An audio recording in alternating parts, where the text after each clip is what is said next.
Amen, amen, amen. Que chacun puisse dire que je sois tout à toi, entièrement. Que le nom du Seigneur soit loué, qu'il bénisse chacun de nous et bienvenue à tous à cette énième réunion de fin de mois. On ne vient pas ici par habitude, mais on vient parce qu'on a une vie avec Christ. Vous voyez, j'ai fait chanter ce chant pour nous dire que ce n'est pas un chemin inconnu. Amen. On n'est jamais passé dessus, mais il n'est pas inconnu. Parce que Christ nous précède. Il ouvre la voie. Tant que nous le suivons, nous irons jusqu'au bout. Alléluia. Mais le problème, ce n'est pas discerner pour le suivre. Pour le suivre. Mais nous sommes ici pour avoir le discernement. Afin de suivre le Seigneur partout où il va. Alléluia. C'est un chemin de certitude parce que le Seigneur nous précède. Que son nom soit loué. Voilà, nous sommes encore là. Et nous voulons remercier vraiment le Seigneur. On va lire très rapidement parce qu'on n'a pas assez de temps. Il est déjà 21 heures, un peu au-delà de 30. Et il faut pouvoir consacrer 1 heure de temps à la Sainte Seine et à le lavage des pieds aussi. Tout doit finir à minuit.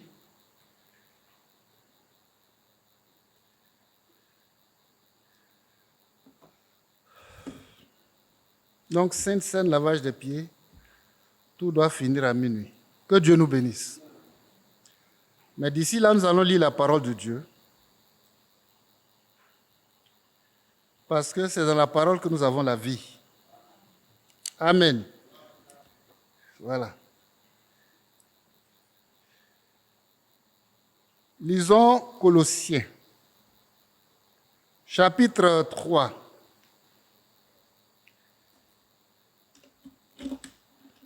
Merci.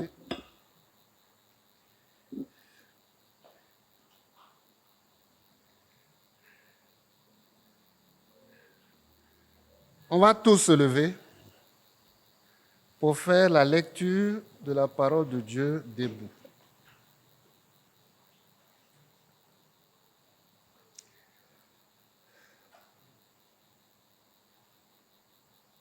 Au verset 11.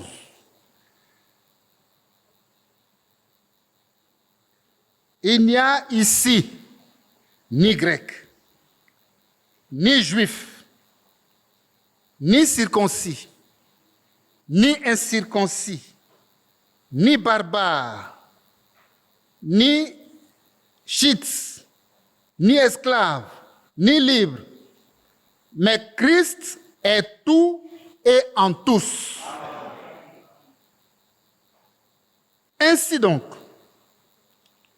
comme des élus de Dieu, saints et bien-aimés, revêtez-vous d'entrailles de miséricorde, de bonté, d'humilité, de douceur, de patience.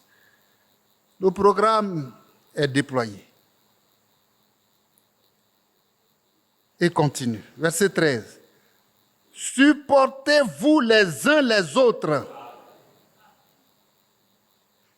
Et si l'un a sujet de se plaindre de l'autre, pardonnez-vous réciproquement.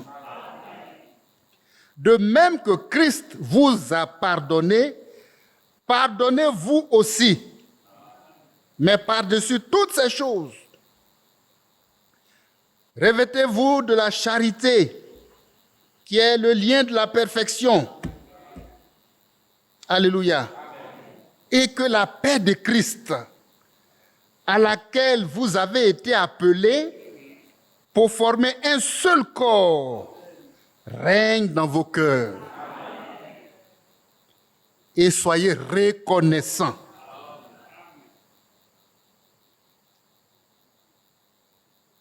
Que la parole de Christ habite parmi vous abondamment.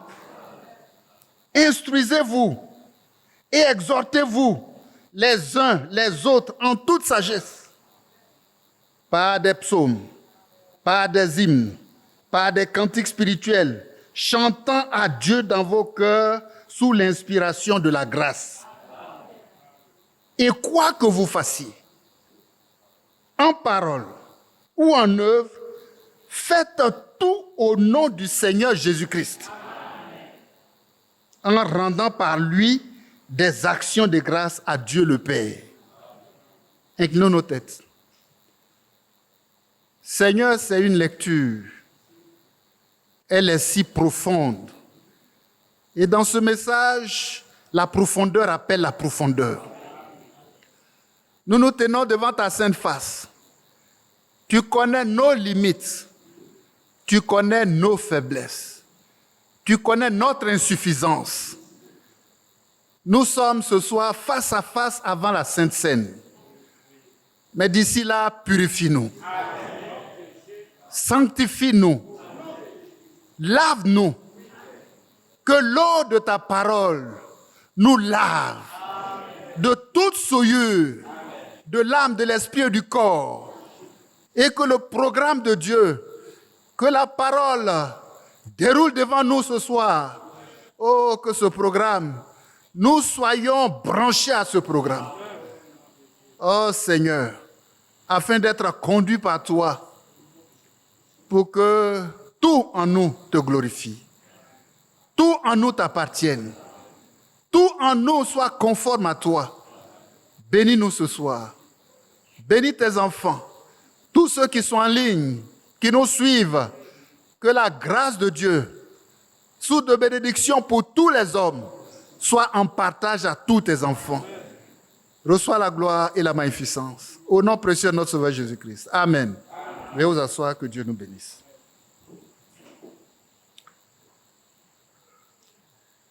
Frères et sœurs, voyez, ce que nous lisons là,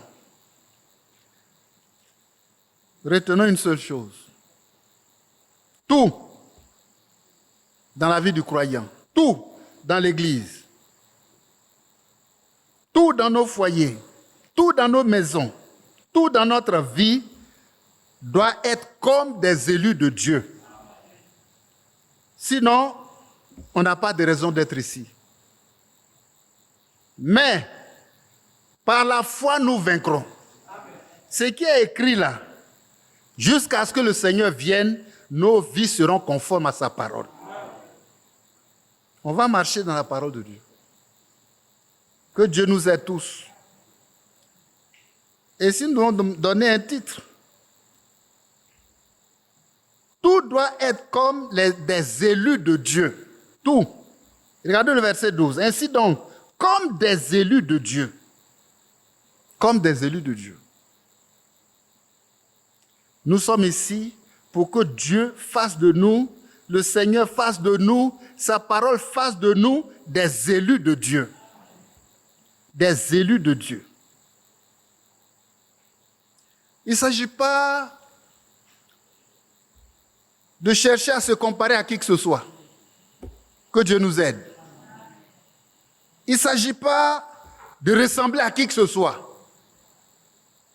Que Dieu nous aide. Il s'agit d'être ici et de comprendre que le moule dans lequel je dois rentrer pour être construit, pour être formé, c'est Christ.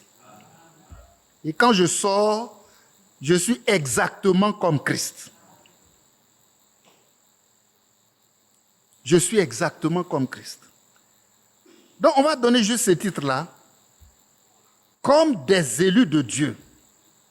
Ça veut dire quoi? Tout doit être comme des élus de Dieu. Tout. On n'a plus à nous préoccuper du monde, à nous préoccuper du décor, à nous préoccuper du dehors. Parce qu'on est occupé. C'est celui qui n'a pas de travail, qui est oisif, qui peut se distraire. Mais celui qui est occupé, il n'a pas le temps de se distraire. Aujourd'hui, regardez, hein, le diable a mis des distractifs partout. Même dans le message est devenu distraction. Qui sait que le message est devenu aujourd'hui distraction? Non. Les croyants n'ont plus le temps pour la parole de Dieu. Ce sont des disputes. Ce sont des démonstrations. Ce sont des interprétations. Ce sont des doctrines. Ils déroulent toutes sortes de programmes. Mais comment se soustraire de tout cela? Que Dieu nous aide. Comment arriver à s'arracher de tout ce que les hommes sont en train de faire pour être branchés uniquement à la source des eaux vives, là où se trouve le programme de Dieu, qui va me perfectionner jusqu'à ce que, vous voyez, il me perfectionne jusqu'à ce que j'atteigne la perfection. Ça, ce n'est pas le travail d'un homme. Mais si je ne suis pas dans les dispositions d'esprit, Dieu ne peut pas travailler. Ce soir, nous sommes venus pour que Dieu travaille en nous. Il y a trop de faux bruits. Trop de faux bruits. Il y a un cantique qu'on chante qui dit « Fais silence en mon cœur ». Amen. Il y a trop de faux bruits. Ça fait que la parole de Dieu même là, qui parle, est étouffée. Mais c'est maintenant qu'il faut avoir le discernement. Comme des élus de Dieu. Ils font tout différemment. Ils font tout différemment. Leur chemin est uniquement dans la parole de Dieu. Et celui qui les précède, c'est Jésus-Christ. Et ils le suivent partout où il va. Que Dieu nous aide. De sorte que beaucoup de choses peuvent se passer, mais ils ne sont pas intéressés. Que Dieu nous aide. Ils ne sont pas concernés. Un véritable enfant de Dieu n'est pas concerné par les disputes au milieu des croyants. Il est uniquement, voyez, préoccupé, concerné par la parole de Dieu. Mais il n'a pas le temps. Il dit, travaillez à votre salut avec crainte et tremblement. Regardez la vie du croyant qui est déployée devant nous. Comment je vais y parvenir? On va lire, hein? On va aller pas à pas. Comment je vais faire? Comment je vais arriver? J'ai du travail ici, là. J'ai du travail ici. Mais le diable nous fait croire qu'on est même arrivé. Il n'y a plus rien à faire. Il faut seulement joindre un groupe et puis c'est fini. Il faut être assis pour faire écoute et puis l'enlèvement est garanti. Mais ne nous y trompons pas. Le chemin de l'enlèvement est dans la parole de Dieu. Si je ne l'ai pas trouvé, pour moi en tout cas, ça sera des pleurs et des grincements dedans. Mais que Dieu nous aide à nous ressaisir avant qu'il ne soit trop tard. Avant qu'il ne soit trop tard. Comme des élus de Dieu. Aujourd'hui là, tout doit se faire comme des élus de Dieu. Si ce n'est pas comme les élus de Dieu doivent faire, ça ne doit pas nous concerner. On ne doit même pas donner l'oreille. Faisons attention. Hein. Tout ce que les gens prêchent sur la toile, là, ne prêtez pas attention à beaucoup de choses. Hein. Et ne mettez pas foi dans tout esprit. Il y a beaucoup de corruption. Restons seulement attachés à la parole de Dieu, comme le font les élus de Dieu. Si tu es élu de Dieu, il y a une seule chose qui t'intéresse, la parole ou rien. Regardez ce qui est écrit là. On va dérouler certaines choses, certains petits éléments.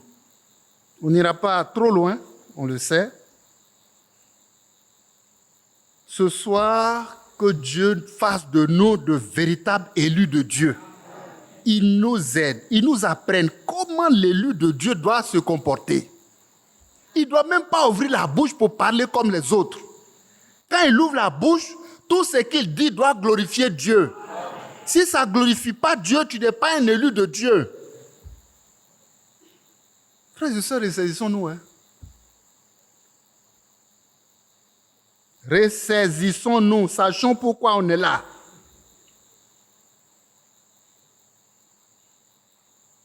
Mais on est là parce qu'on veut être comme les élus de Dieu. Et lui, il a déroulé le programme.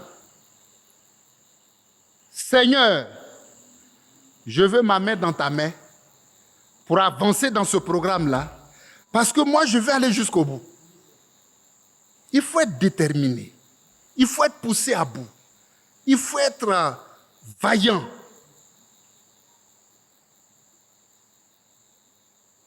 Frères et sœurs, c'est très, très sérieux. Très, très, très sérieux. C'est le cafouillage partout. Mais quand l'Esprit te conduit dans la parole, on se rend compte qu'il n'y a pas de cafouillage dans la parole. Dans la parole, là, c'est la lumière. Le chemin est clair et je dois avancer par la foi. Je dois avancer. Paul le dit, il dit, je cours, non pas comme battant l'air. Je ne fais pas du bruit pour rien pour qu'on dise qu'il est en train de courir. Mais qu'est-ce que je fais? Je vous écoute. Je cours non pas comme battant l'air. Mais je fais quoi? Bon, donnez l'écriture, on va lire. Qui va donner l'écriture? De temps en temps, on s'entiquine comme ça pour que tout le monde soit branché. Amen? Oui? Hein? Oui. Je cours non pas comme battant l'air, parce que quelqu'un qui bat l'air, en fait, il n'avance pas. Il donne l'impression qu'il court alors qu'il ne court même pas.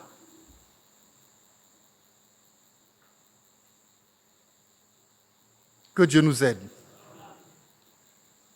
Il y a un travail à faire sur soi-même. Il y a un travail. Toi-même, tu vois, si on vous dit les privations, qu'un athlète coureur impose à sa vie pour avoir la performance.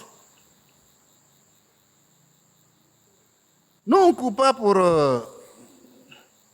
avoir une récompense terrestre. On court pour tenter de saisir Christ. Et la récompense, c'est le ciel. Alléluia. Mais la privation, il dit, je traite durement. Je traite durement moi-même mon propre corps. Mais souvent, c'est les autres qu'on veut traiter. On veut vraiment s'occuper des autres. Il est ceci, il est cela. Mais il ne s'agit pas des autres. Il s'agit de toi-même d'abord. Que Dieu nous apprenne à nous occuper de nous-mêmes. Amen. C'est de ça qu'il s'agit. Je le tiens assujetti. Non, parce que le programme qui est là, si tu n'es pas assujetti, c'est-à-dire soumis à la parole de Dieu, tu ne peux pas avancer. Donc il y a d'abord un travail à faire sur toi. Et maintenant tu te mets sur la piste, alors tu as de la performance. Tu peux courir pour saisir Christ. Que Dieu nous aide. Soyons très attentifs. Le sujet, c'est ça. Comme des élus de Dieu. Est-ce que nous sommes des élus de Dieu? Si nous sommes des élus de Dieu en ces temps de la fin, dans ce dernier âge, qui est un âge de distraction, quand on vous déploie le programme de l'âge, mais c'est grave.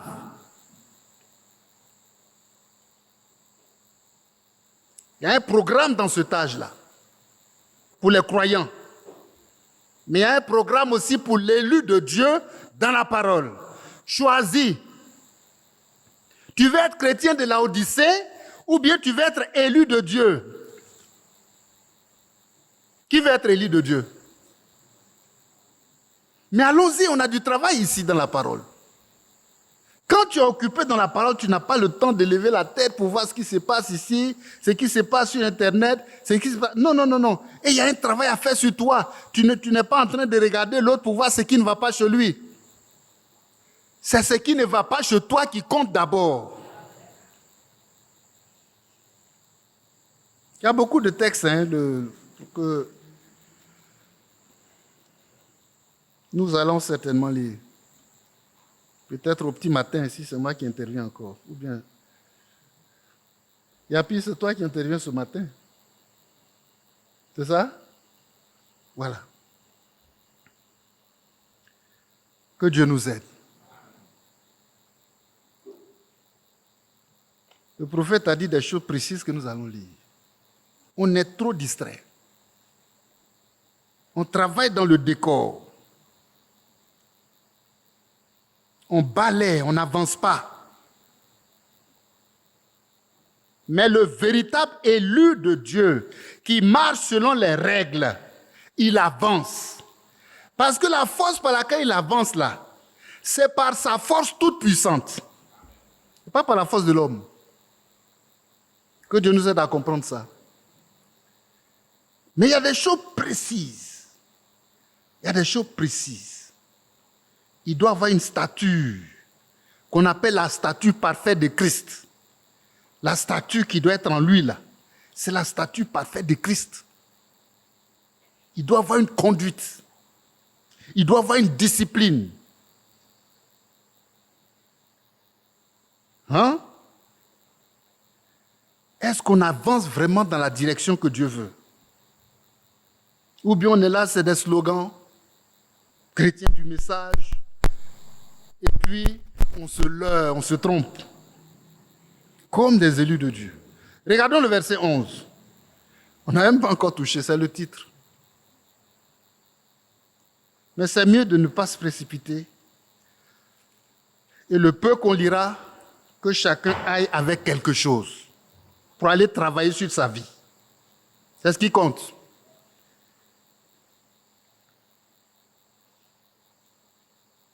Le verset 11 dit ceci.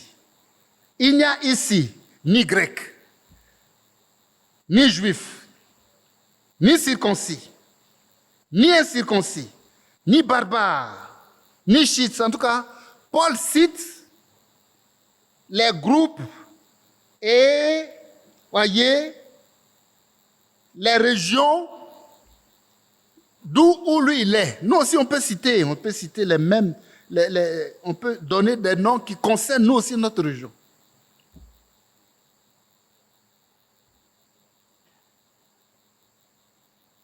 Et j'ai une brochure, vous voyez, une citation qu'on va lire où Franck dit, ici, là, c'est pas Krefeld qu'on cherche. C'est pas Jeffersonville. Qui a déjà lu ça? C'est pas Abidjan. C'est pas Kinshasa. Non, non, non, non, non. Mais il dit, ni chite, ni esclave, ni libre, mais Christ est tout en tout. Christ est tout en tous. Amen. Amen. Donc, étant ici, là, on n'est pas ici pour Krefeld. On n'est pas ici pour Jeffersonville. On n'est pas ici pour un autre endroit. On n'est pas ici pour Franck. On n'est pas ici pour Branham. On est ici pour Christ. Pour que Christ, il soit tout et en tous. Il doit être en moi. Il doit être en toi. Il doit être en nous. Pour que le jour où la trompette retentit, il y a ce qu'il faut en moi pour que je fasse partie de ceux qui vont être enlevés. Le résultat, c'est que Christ, il soit tout en tous. Mais ça, c'est une autre affaire. Qu'il soit tout en tous. Donc, en un mot, dans le verset 11, il dit, ici, là, il n'y a personne qui compte. Il n'y a personne qui compte ou qui est quelque chose. Et ça, Paul insiste. Paul dit, moi-même, étant au milieu de vous là, je ne suis rien. Et on ira lire ça. Je ne compte pas. Ce qui compte là, c'est un ministère qu'il a mis en moi pour que j'annonce la parole de Dieu. Moi-même, je ne sais pas ce que je dis, mais quand je me tiens là, le Saint-Esprit prend ma bouche pour proclamer les oracles de Dieu. Donc le ministère là, ce n'est pas Paul. Le ministère, c'est le Saint-Esprit. Vous verrez, le prophète a dit, mais le prophète va dire, ils ont mis des hommes à la place des dons, à la place des ministères. Et ça, c'est l'incrédulité, c'est l'idolâtrie, c'est l'égarement. Que Dieu nous aide. Ce n'est pas Christ en tout, ce n'est pas Christ qui est tout en tous. Parce qu'on a des référents, on est attaché à des hommes. Ici, il n'y a personne qui compte pour quelque chose. Un seul compte, c'est Christ qui est tout en tous. C'est juste le verset 11. Quand est-ce qu'on va arriver au verset 17? Mais on va y arriver par la grâce de Dieu.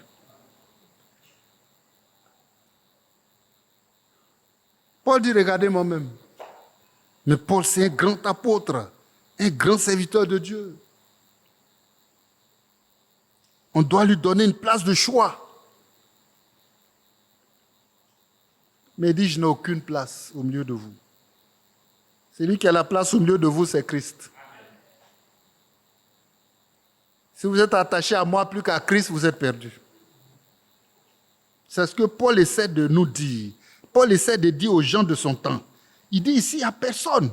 Il n'y a pas de grec, il n'y a pas de circoncis, ni d'incirconcis, ni d'esclaves, ni de libres, ni de forts. Non, non, non, non, non, non. Mais c'est Christ qui est tout et en tous.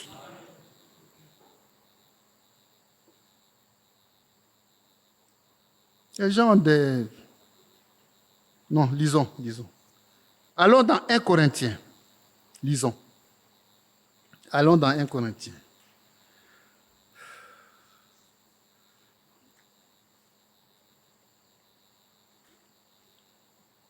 Christ seul est tout et en tous. Amen. 1 Corinthiens chapitre 2. Paul dit, moi là, je ne fais même pas cas de ma personne. Dans l'œuvre de Dieu, Christ, Paul n'a pas de place. Tout est Christ.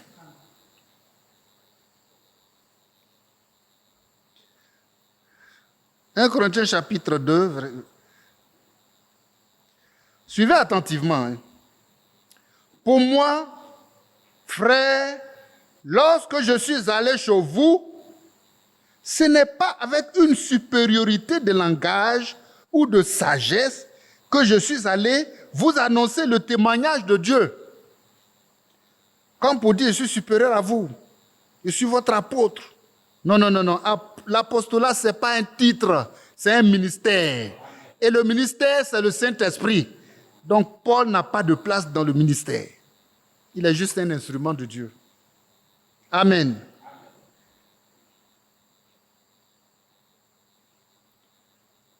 Et de même qu'on le réfère à Paul, on doit le référer à tous les serviteurs de Dieu, à tous les prophètes de Dieu. Verset 2. Car je n'ai pas eu la pensée de savoir parmi vous autre chose que Jésus-Christ et Jésus-Christ crucifié.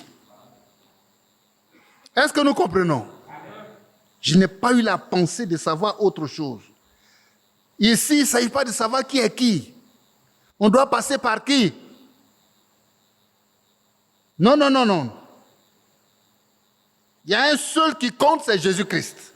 Et Jésus-Christ crucifié. Alléluia. Et c'est bien précisé. Jésus-Christ crucifié. Alléluia.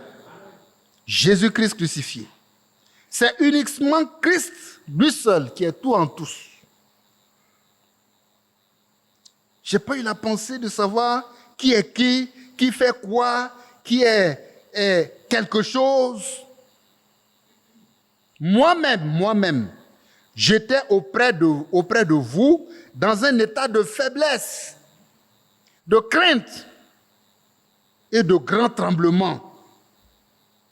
Et ma parole et ma prédication ne reposaient pas sur les discours persuasifs de la sagesse, mais sur une démonstration d'esprit et de puissance. C'est Dieu qui travaille. Afin que, suivez bien, votre foi fût fondée, non pas sur la sagesse des hommes. En vérité, l'homme n'a pas de place. Mais aujourd'hui, on a laissé toute la place aux hommes. Que Dieu nous aide. Mais c'est le temps que l'œuvre soit arrachée des mains des hommes et confiée au Saint-Esprit pour qu'on puisse avancer. Sinon, on va tourner en rond et mourir dans le désert. Que Dieu nous aide. Mais on n'est pas fait pour mourir, on est fait pour vivre. Et nous vivrons. Afin que notre foi fût fondée, non sur la sagesse des hommes, mais sur la puissance de Dieu. Est-ce que quand on parle de la puissance de Dieu, il y a la place pour un homme? Non. Il n'y a pas de place pour un homme. Et il peut continuer, cependant, c'est une sagesse que nous prêchons parmi les parfaits. Mais on va s'arrêter là, pour ne pas que ça déborde. On peut revenir là-dessus. Il continue dans 2 Corinthiens. Là encore, je pense qu'il dit une chose très importante. 2 Corinthiens 5.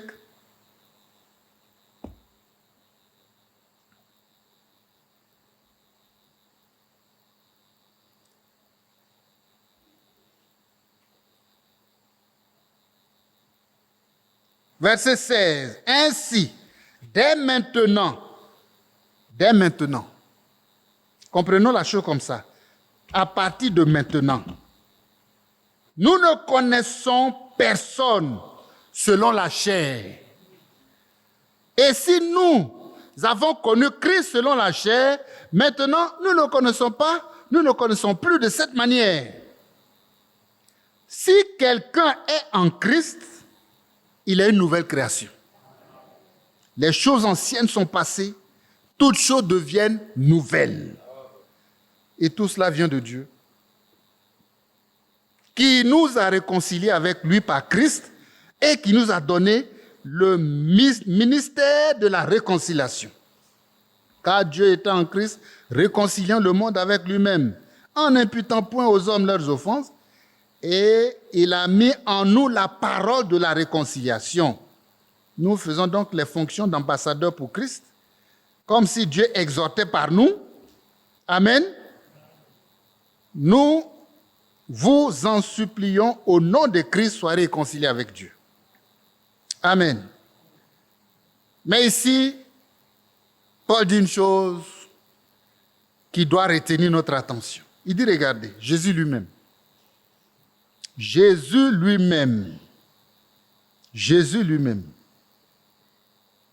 frères et sœurs, les hommes ont pris trop de place aujourd'hui. Dans les choses de Dieu, les hommes ont pris trop de place. Il dit, regardez Jésus lui-même. Même Christ selon la chair, il n'existe plus. Il est crucifié. Mais pourquoi on laisse la place aux hommes comme s'ils sont quelque chose dans l'œuvre de Dieu? Si lui qui est le maître, le Seigneur, nous ne le connaissons plus selon de cette façon, je peux dire, selon la chair, ce n'est pas l'homme selon la chair que nous allons reconnaître. J'espère que nous comprenons. C'est vraiment grave.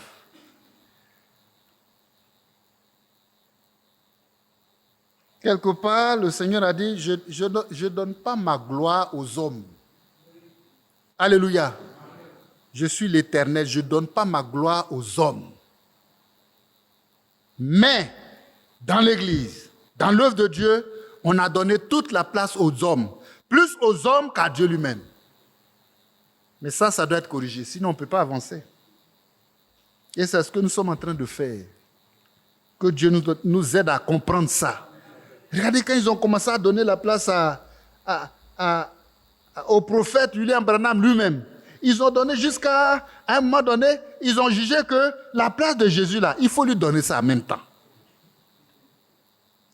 Et aujourd'hui, on dit quoi? William Branham égale Jésus-Christ. Oh là là. Catastrophe. Le diable te pousse un peu. Un peu.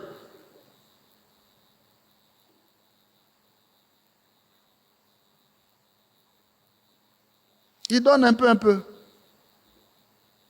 Un peu, et puis ça avance. Aujourd'hui, c'est Franck, un peu, et puis ça avance. Mais Dieu dit, je ne donne pas ma gloire aux hommes. Ici, il n'y a personne, il y a Jésus-Christ. Uniquement Christ est tout en tous. Oui. Même Christ lui-même, quand il était selon la chair, là, on ne le connaît plus de cette façon. Et les gens, ils sont chers, ils sont là, et puis on leur donne. De sorte que la place qu'on leur donne de leur vivant charnel au milieu de nous, là, même quand ils sont morts, on est tenté encore de donner la place là aux morts. Que Dieu ait pitié de nous. C'est de l'idolâtrie. Que Dieu nous délivre de l'idolâtrie.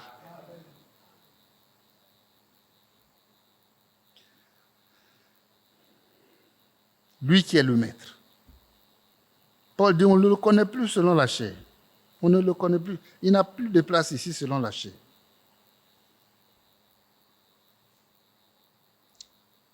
On doit se poser la question. Quand et comment parviendrons-nous à la statue parfaite de Christ? Comme des élus de Dieu. Parce que tant qu'on n'a pas atteint ce but-là, on n'est pas élu de Dieu. Mais comment on va faire? Quand et comment? On a des citations qu'on lira. Voyez? Mais le prophète nous aide à voir qu'il y a trois choses. Quand et comment parviendrons-nous à la statue parfaite de Christ? Comment? Quand et comment? Comme parfois, quand on est fatigué, on veut une chose qu'on n'arrive pas à voir, on n'arrive pas à atteindre. On dit, mais jusqu'à quand? Que Dieu nous aide. Jusqu'à quand? Christ en nous, là, c'est jusqu'à quand? Christ en nous, là, c'est comment? L'homme nouveau, jusqu'à quand? L'homme nouveau. Le baptême du Saint-Esprit, jusqu'à quand? Et comment? Il dit, il y a trois choses. Maintenant, quand on considère ces éléments-là, point par point dans notre vie, on se rend compte que ça nous fait avancer. Première chose, il dit, pour parvenir à la statue parfaite de Christ, il y a trois choses. 1, le brisement.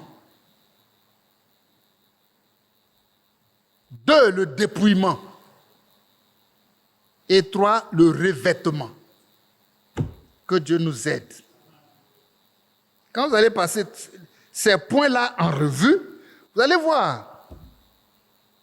C'est le brisement qui va détruire en nous, qui va mettre fin en nous à la vie du vieil homme. Un homme qui est dans l'homme qu'on appelle le vieil homme. Et la Bible appelle encore le corps du péché. À cause de lui, une œuvre a été accomplie à Golgotha. Amen. Une œuvre sans pitié. Le brisement, c'est sans pitié. Il y a une expression dans Ésaïe. Une expression dans Ésaïe. Le Seigneur n'a pas calculé qu'il faut... Non. Il n'y a pas de calcul. Quand on prend Ésaïe 53, verset 10, il est dit clairement, c'est écrit comme, il a plu à l'Éternel de le briser par la souffrance. Analysez cette expression-là. Et voyez comment c'est dur, mais le Seigneur l'a subi pour nous. Et ça, c'est le bon plaisir de Dieu. Mais s'il est brisé pour nous, c'est pour que nous aussi on soit brisés. Donc, le brisement. Comment parviendrons-nous à la statue parfaite de Christ? Comme cela doit être pour les élus de Dieu. Il faut qu'ils aient une statue. Quand on les regarde là, on voit Christ. Alléluia. Alléluia. Ils pensent comme Christ. Ils pensent comme Christ. Ils voient comme Christ. Parce que c'est son esprit qui habite en eux. Non, ils voient comme Christ, ils pensent comme Christ, ils parlent comme Christ.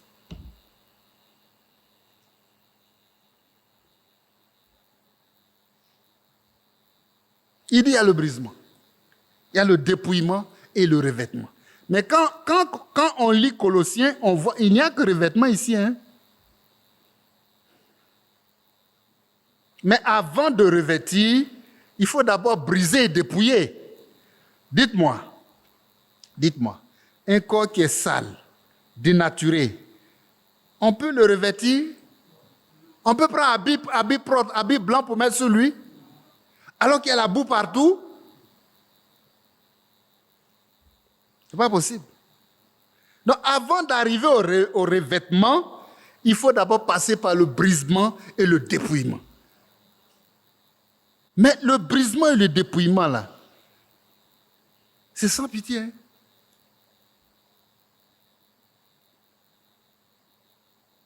Mais le Seigneur l'a accompli pour nous. Je dirais non par ma force, non pas par ma force, mais par sa force. Par sa force. Regardons ce qui est écrit dans Ésaïe 53.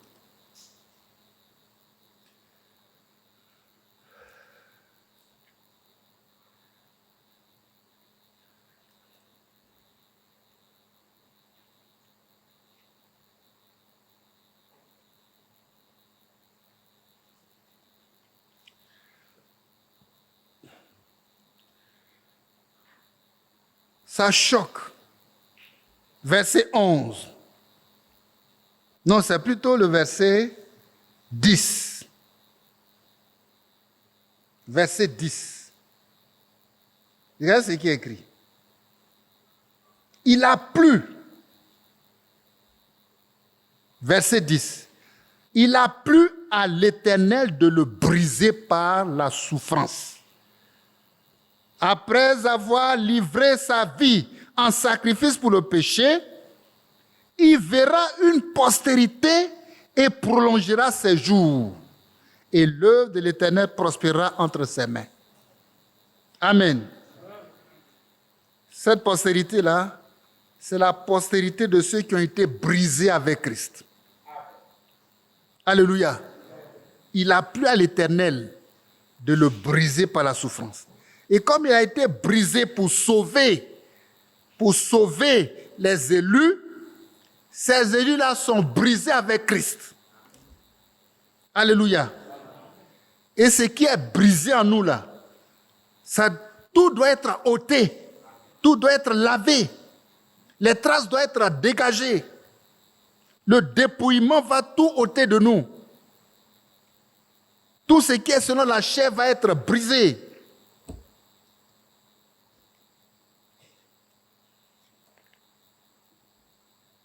Et dans Galates, on peut se tenir là et dire j'ai été crucifié avec Christ.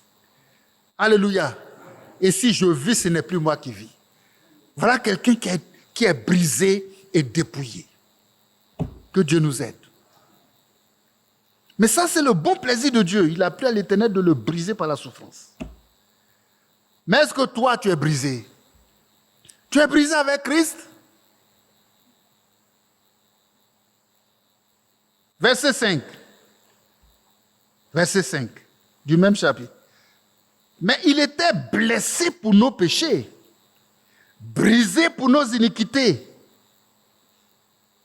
Le châtiment qui lui donne la paix est tombé sur lui. Et par ses maîtresses, nous sommes guéris. Si tu es guéri, c'est que, voyez, le péché qui est en toi est brisé. La maladie ne peut pas continuer de demeurer en toi et puis on va te déclarer guéri. Quand on va prendre ton sang et te faire passer les analyses là, on va voir que le mal est ôté. Les microbes sont détruits et ôtés. Non, même pas de traces. Même pas de traces d'existence. On ira te faire passer le scanner et on se rend compte que la masse cancéreuse est ôtée. Parce qu'on te déclare guéri. C'est que le mal pour lequel il a été brisé là, ce mal est brisé et tu es délivré. Brisé pour nos iniquités. Brisé.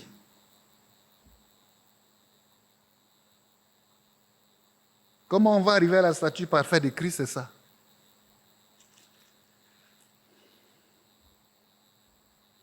Mais Romains 8 va nous amener, je ne sais pas si on va arriver à ça, à voir comment ça se, voyez, comment ça s'opère.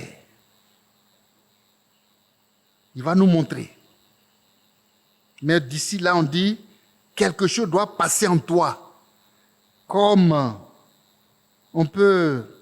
grumier pour briser, casser.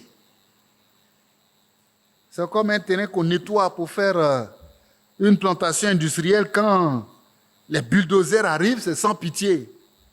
Ça brise tout. Mais est-ce que quand ça brise, ça dessouche, ça arrache les arbres à la racine, ça enlève tout. Est-ce que tout doit rester sur le terrain? Il faut dégager. Après le brisement, il y a le dépouillement. Il faut tout dégager. Le terrain doit être net, le terrain doit être propre. Que Dieu nous aide. Maintenant, on peut revêtir. On peut envoyer une sémence nouvelle. La sémence sauvage, la sémence de péché, d'iniquité, de mensonge, de vol, voyez, de débauche, qui a caractérisé nos vies, est brisée et ôtée. On peut revêtir l'homme nouveau. Alléluia. On peut revêtir. Mais avant ça, il faut le brisement et le dépouillement. Mais verset 5, il a été blessé pour nos péchés, brisé pour nos iniquités. Et à la fin de ce verset, on dit, nous sommes guéris. Si tu es guéri, ça veut dire que l'iniquité qui est brisée en toi est ôtée. Il n'a plus de place. Le mensonge n'a plus de place. Le vol n'a plus de place. La débauche n'a plus de place. Les choses anciennes sont passées. Toutes choses sont devenues nouvelles. Parce que, voyez, le bulldozer du Seigneur est passé par là. Est passé sur ta vie. Et il est passé avec Jésus-Christ. Alléluia. Et avec lui, ce n'est pas une œuvre à moitié. Mais c'est une œuvre parfaite. À chaque fois, c'est une œuvre parfaite. C'est une œuvre complète. Et nous sommes déclarés guéris. Amen. Et nous appartenons désormais à la postérité de ceux qui sont brisés et dépouillés. Il verra une postérité. Et regardez la particularité de cette postérité, c'est que cette postérité-là prolonge les jours de Jésus-Christ. on trouve en eux la vie de Christ.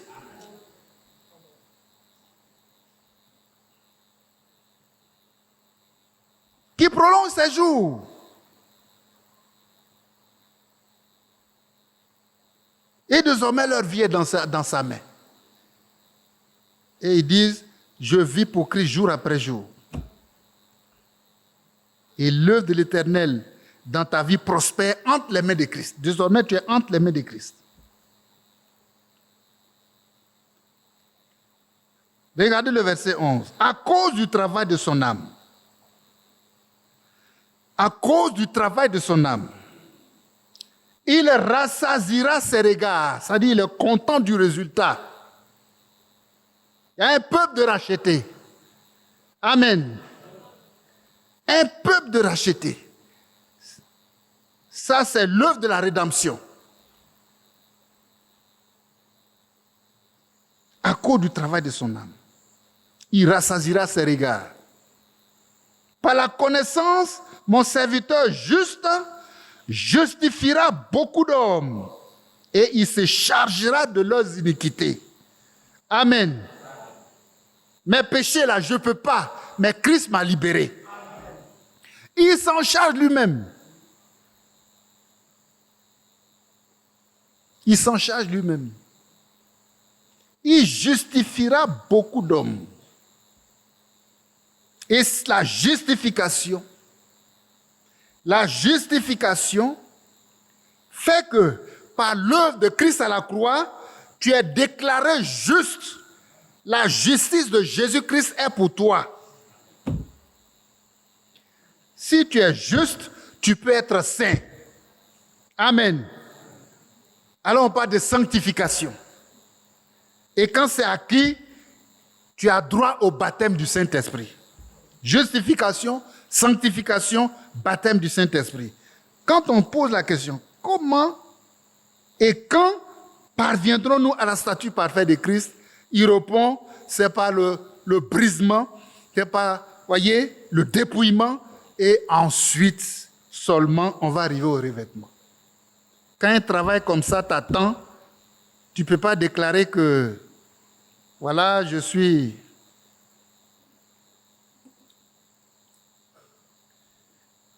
Frères et sœurs,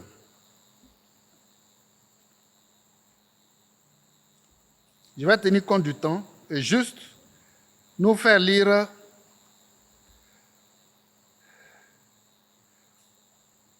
une chose importante.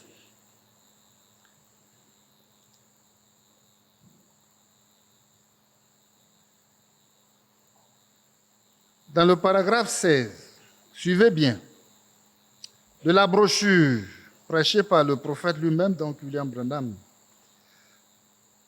qui s'intitule « Remplir la vallée de fosse ». C'est le 28-7-56. Voilà ce qu'il dit. Ce n'est pas le séminaire, aussi bon qu'il soit. Il y a des grandes écoles, des séminaires où ils vont aller faire des doctorats en théologie, tout ça c'est bien. Il dit même ce n'est pas l'Église, aussi bonne qu'elle soit, mais c'est le Saint-Esprit, c'est lui l'enseignant. Amen. Quand un frère se tient ici pour prêcher, pour enseigner, ce n'est pas lui. Mais c'est le Saint-Esprit. C'est lui l'enseignant. Amen. Et comme il dit, je ne donne pas ma gloire aux hommes, ne glorifiez pas cet homme-là. Vous allez le tuer.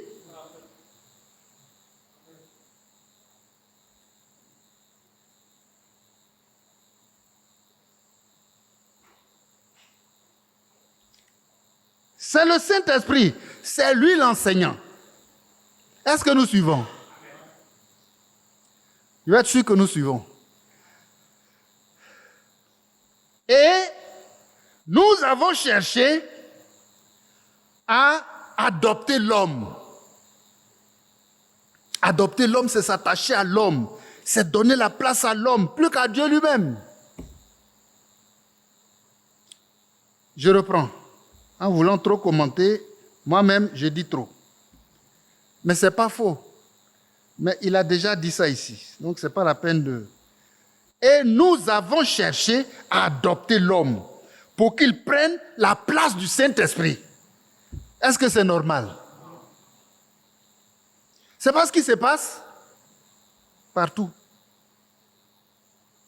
On cherche à vraiment monter l'homme.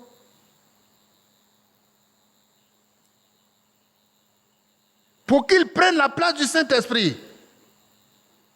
Nous avons cherché à adopter certaines fonctions dans l'Église pour qu'elle exerce les fonctions d'apôtre,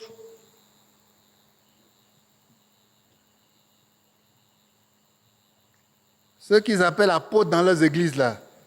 C'est les apôtres du Seigneur Jésus-Christ? Certainement pas. Ceux qu'ils appellent prophètes là, c'est les prophètes du Seigneur Jésus-Christ?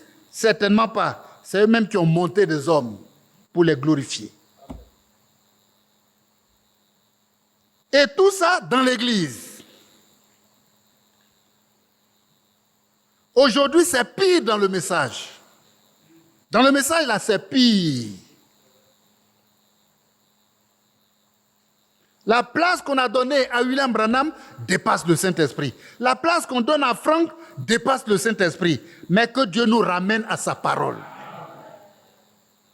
Il faut descendre les hommes. Alléluia. Pour que Christ soit tout en tous. Il faut descendre les hommes.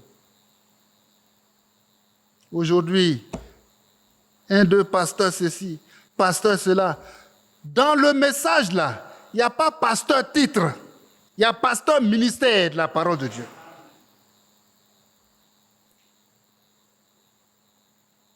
Et on a placé des hommes.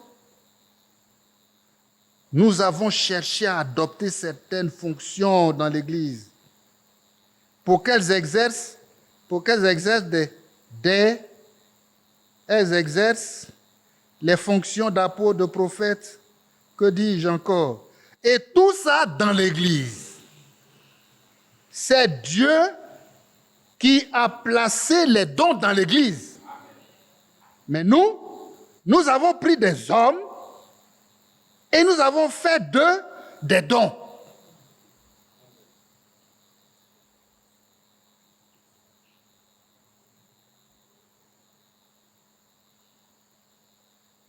Sans Franck, on n'ira pas dans l'enlèvement. C'est un blasphème.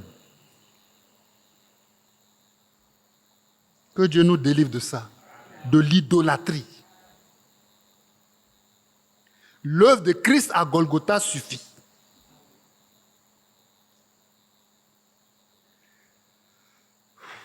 Mais nous avons pris des hommes et nous avons fait d'eux des dons.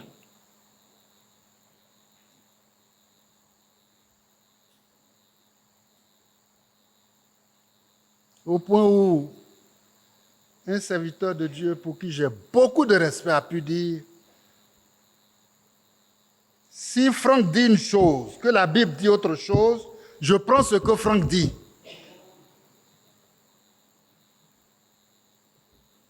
C'est la vérité. Mais c'est avec douleur.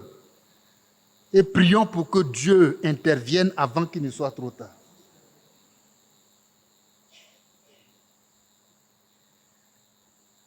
Vous savez, le prophète a dit une chose très importante concernant Franck. Celui qui va après sa mort, parce qu'il a vu sa mort. Il en a parlé. Il dit, quelqu'un se lèvera pour continuer. Et dans ce qu'il déclare, c'est une parole prophétique ou pas, mais nous pensons que c'est une parole prophétique. Il dit, ça sera un homme bizarre.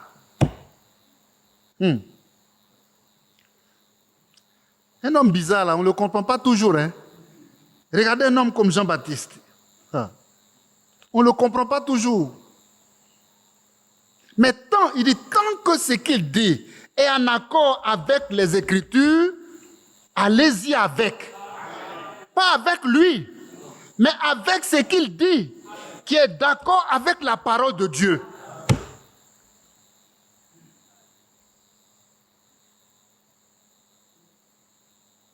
tant que ce qu'il dit est scripturé, allez-y avec.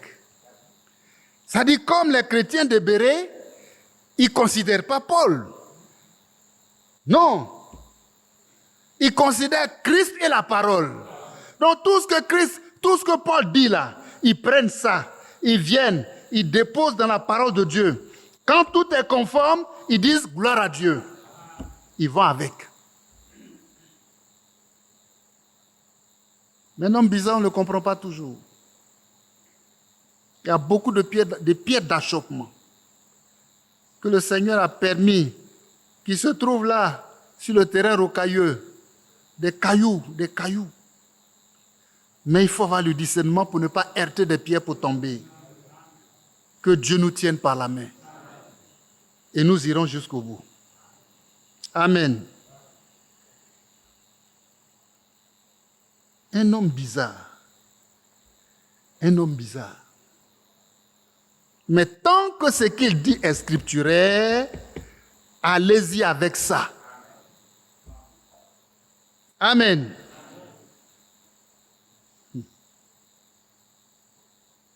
Mais nous avons pris des hommes et nous avons fait d'eux des dons à la place des dons de Dieu.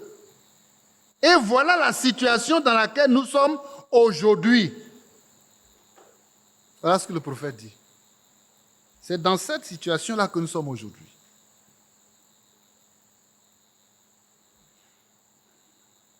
Même l'Église.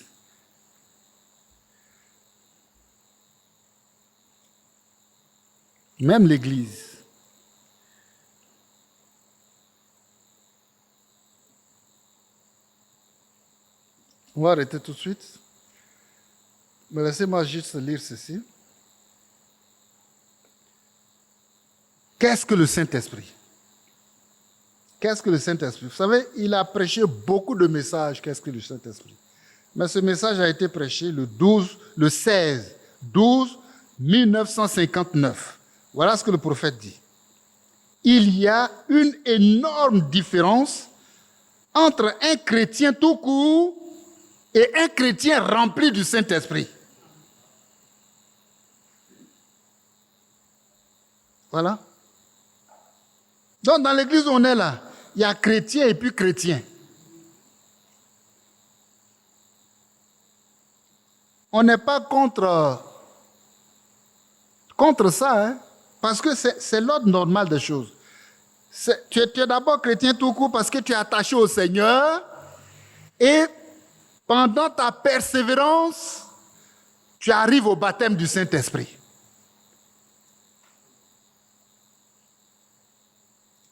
Il dit, son esprit sera sur nous, mais ensuite son esprit sera en nous. Amen. Amen. Et là, on va voir ça dans l'Écriture. Et le situer très précisément par rapport à l'Écriture. Pour commencer, il y a le chrétien qui fait profession d'être chrétien. Mais si le chrétien n'a pas encore été rempli du Saint-Esprit, il est seulement en voie de devenir chrétien. C'est pourquoi, frères et sœurs, persévérons.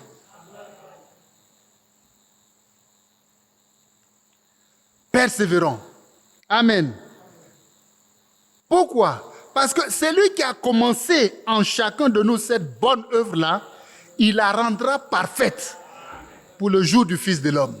Il va nous amener au baptême du Saint-Esprit si nous sommes fidèles.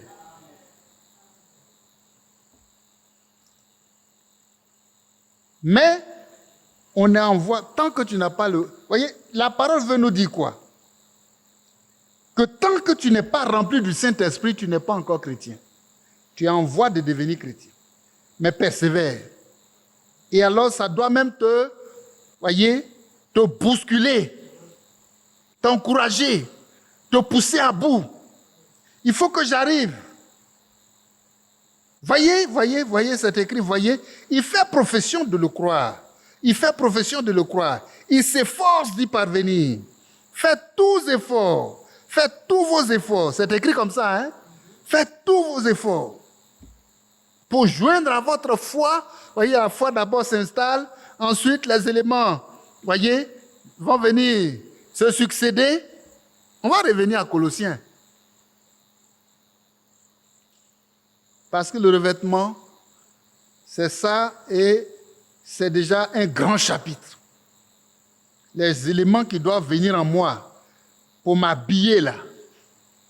Et puis dans Apocalypse 19, il a dit, son épouse s'est préparée. Ça veut dire quoi? Elle est prête. Elle est revêtue. Un fin lin. Ce sont les œuvres justes des saints. Ça dit qu'il est revêtu.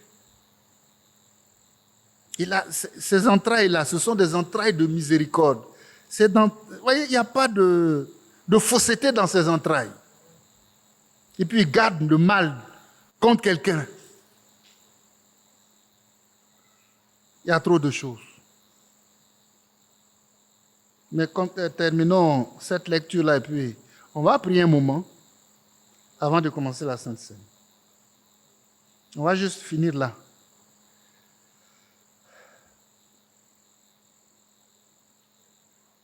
Dans tous les cas, nous sommes chrétiens. Celui qui a commencé, il va terminer. Que Dieu nous aide. Et c'est pourquoi on vient ici. C'est pourquoi quand on dit d'aller prier, il faut aller prier. Amen. Il ne faut rien négliger. Parce que l'âge de l'Odyssée, même dans lequel on est là, c'est un âge de tiédeur. On ne prend rien avec sérieux. On ne prend pas la vie chrétienne au sérieux. On ne prend pas la marche chrétienne au sérieux. On ne prend pas la parole de Dieu au sérieux. Tout est tiède, froid. Mais le diable a monté la tête des gens. Et ils pensent qu'ils sont riches. On est riche, on n'a besoin de rien. Et tu ne sais pas que tu es pauvre, misérable, aveugle et nu. Mais le Seigneur dit, je te donne un conseil, viens vers Jésus-Christ. Amen. On laisse tout, on vient à Christ. Il dit, viens, achète de moi. Achète de moi. Alléluia. C'est lui qui peut nous donner de l'or pur pour qu'on soit riche. Et un collier pour oindre nos yeux pour qu'on voit.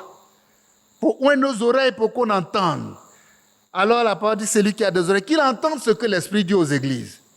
Ce n'est pas les hommes de Dieu qu'on s'est établis soi-même, voyez, pour être des idolâtres. Ce n'est pas ça notre référence, mais nous écoutons ce que l'Esprit dit aux églises. Mais c'est forcément un homme qui va utiliser. Mais ce n'est pas l'homme qui est la référence. Que Dieu nous aide.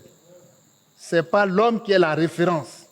La référence, c'est Jésus-Christ. La référence, c'est Jésus-Christ. Amen. Pourquoi je dis que la référence, c'est Jésus-Christ? Regardez ce que le frère Branham, ici c'est le frère Franck. Zurich 29, 9, 1988. Il dit, le frère Branham a dit un jour, en se référant à lui-même, ce n'est pas moi qui suis l'absolu. Donc l'absolu, ce n'est pas William Branham. Mais mon absolu, c'est la parole de Dieu. Je le répète de tout mon cœur. Ce n'est pas un homme qui sert Dieu ou qui proclame la parole. Ce n'est pas cet homme qui est ton absolu. Mais ton absolu est le mien. Mais ton absolu est le mien. Notre absolu commun, c'est Dieu et sa parole. Pour l'éternité. Avons-nous compris cela? C'est écrit. Avons-nous compris cela?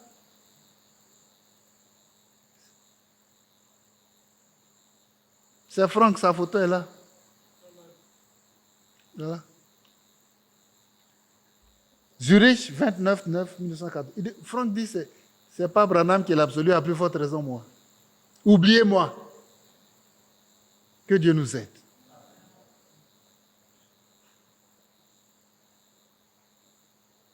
ce n'est pas moi qui suis l'absolu.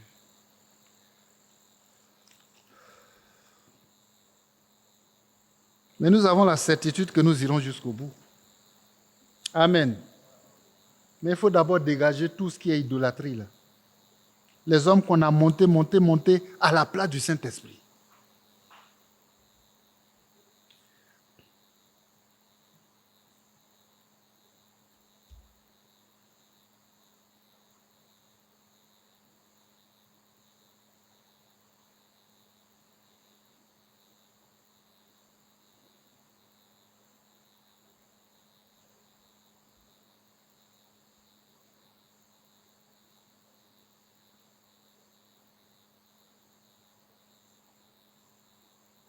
Le prophète a dit une chose importante une fois. Il a dit, ce corps-là, que nous habitons là, va se détériorer. Ça va se détruire. Regardez même quand tu n'es pas mort et que tu dois faire l'expérience de l'enlèvement, il a dit que en un clin d'œil, tu seras changé. Changé, ce corps va tomber, disparaître. Tu vas revêtir un corps de gloire. Alléluia. Donc ce corps-là est appelé à se détruire. Peu importe, il dit peu importe comment il est traité. Mais c'est l'âme à l'intérieur de l'homme. Et cet état d'esprit-là, voilà ce qui s'introduira dans la présence du Dieu vivant. Et c'est pour lui qu'on travaille. Amen. C'est pour lui qu'on travaille. C'est pour lui que nous travaillons. Ce n'est pas pour autre chose. Et il nous dit de l'écouter.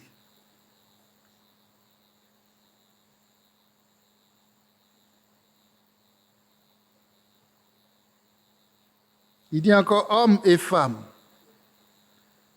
Écoutez maintenant, mes amis chrétiens. Si tout ce que vous savez, c'est simplement venir à l'église, arrêtez cela tout de suite. Arrêtez de penser que tout va bien pour vous si vous avez un esprit qui imagine, eh bien, je crois que je suis sauvé, je vais à l'église, moi je ne manque pas, hein? Et que vous voyez que vous êtes toujours en train de vous chamailler, et que vous êtes toujours en train de faire des histoires, il y a quelque chose qui cloche chez vous. Si vous voyez que vous n'arrivez pas à ôter l'inimitié de votre cœur, si vous voyez qu'il y a quelque chose comme ça, alors aller à l'église ne suffit pas. Aller à l'église ne suffit pas. Ça veut dire que l'homme ancien, vieil homme qui doit mourir là, il est encore là, il pratique ses œuvres. Que Dieu nous aide à revenir. Donc, il dit, prenons ces trois choses-là. Il y a le brisement, il y a le dépouillement et il y a le revêtement. Mais il faut que tous nous soyons revêtus. Que le nom du Seigneur soit loué. Il faut que nous soyons tous revêtus. On va prier un instant avant d'arriver à la Sainte Seine, sachant que c'est un moment très sérieux. C'est un moment très sérieux. Quand nous allons lire une ou deux choses, la parole va nous dire que nous devons avoir du discernement. Amen. Nous devons avoir du discernement. Nous lirons deux ou trois choses avant de prier.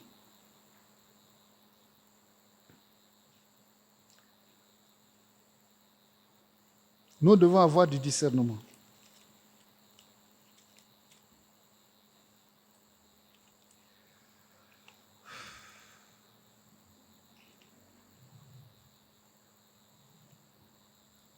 Et le plus important, c'est ça.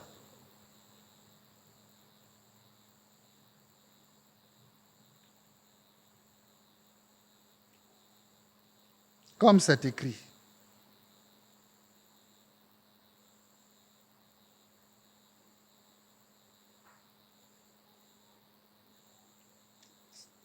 au verset 27 de 1 Corinthiens 11, c'est pourquoi celui qui mangera le pain ou boira la coupe du Seigneur indignement,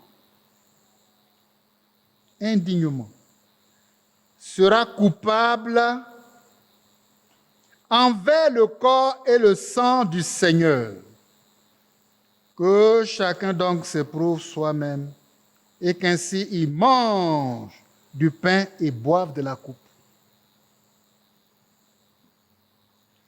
Je n'ai pas prêché ce soir pour dire que si tu n'as pas le Saint-Esprit, tu ne peux pas prendre la Sainte Seine. Non. La parole nous a seulement montré que tu es chrétien, tu peux être chrétien, tu n'as pas encore le Saint-Esprit, mais tu es en voie de devenir un véritable chrétien baptisé du Saint-Esprit. Continue la persévérance. Continue d'adorer ton Dieu.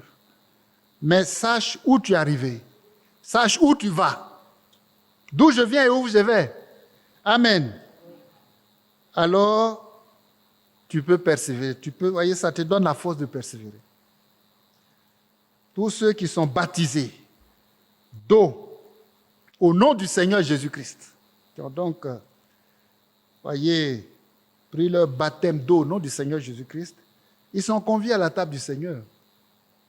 Amen.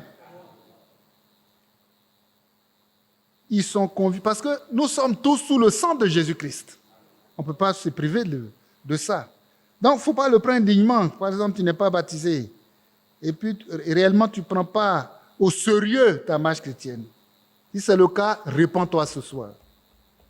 Et mets de l'ordre pour dire, Seigneur, lave-moi pour que je m'approche de ta table et qu'à partir de maintenant, ma vie soit une vie nouvelle. Que ce ne soit pas indigne. Que nul ne soit indigne. Que chacun donc s'éprouve, verset 28, soi-même, et qu'ainsi il mange du pain et boive la coupe.